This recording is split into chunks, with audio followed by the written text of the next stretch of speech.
Nous croyons, nous savons, nous sommes rien du tout. En vérité, je vous le dis, nous pourrions passer une vie à apprendre, à chercher et même parfois à trouver. Nous ne savons rien.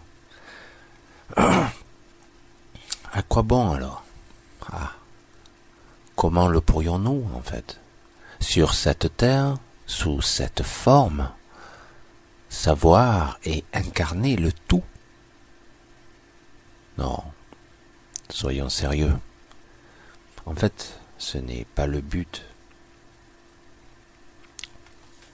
Nous naissons et oublions. Et c'est ainsi depuis des siècles. Un système de nettoyage karmique aurait été mis en place pour nous permettre peu à peu d'ascensionner, siècle après siècle, millénaire après millénaire.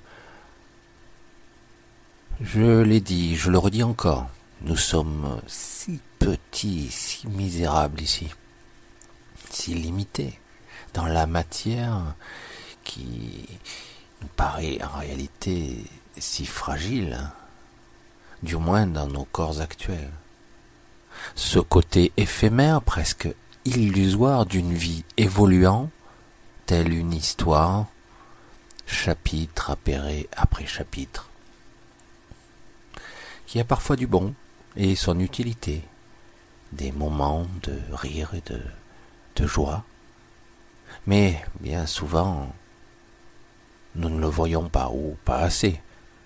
Le mauvais, en revanche, nous ne voyons que lui.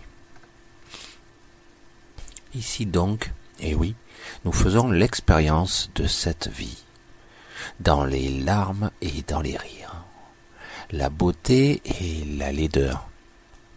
Nous avons l'impression de faire un peu tout ça à tâtons, comme on peut en fait.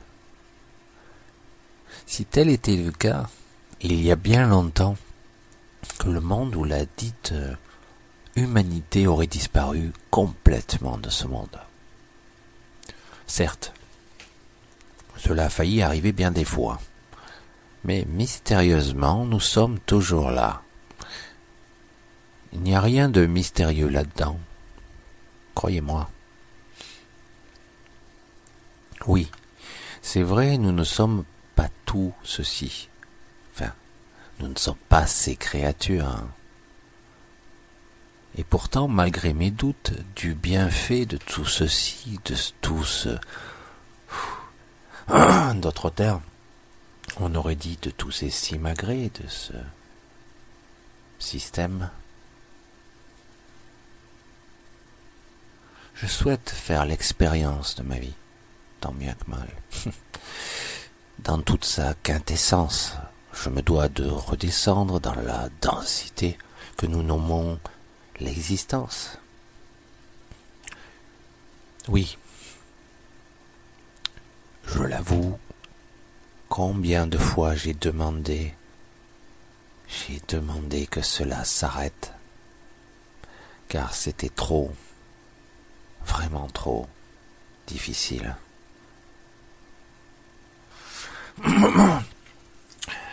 Je n'ai pas ici la prétention d'être courageux ou fort face à l'adversité, et cette chose si particulière qui peut revêtir tant et tant de couleurs différentes.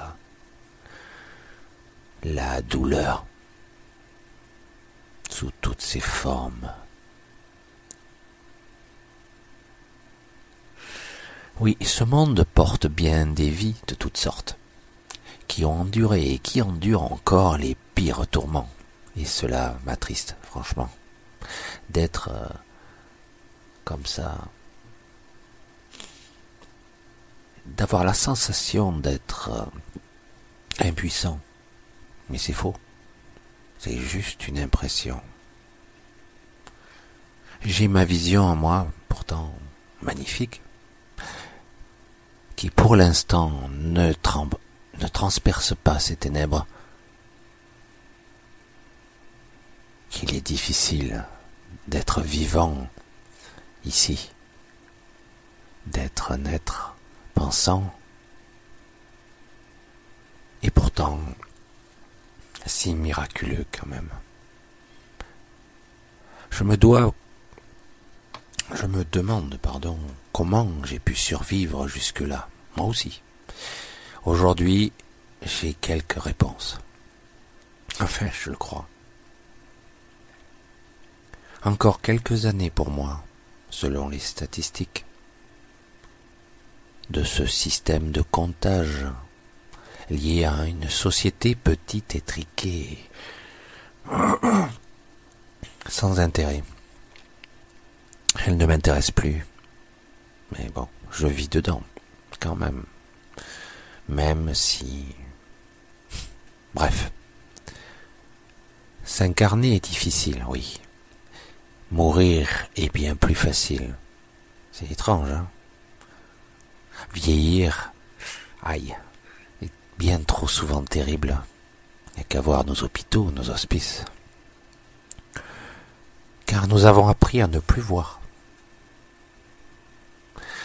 Nous avons appris à jeter ce qui est inutile, n'est-ce pas? Un système juste, me direz-vous, hein? Oui, je le dis. Être usé, malade et estropié nous apprend la plus grande des forces qui soit. Mais vraiment, l'acceptation. Pour le moment, nous ne savons pas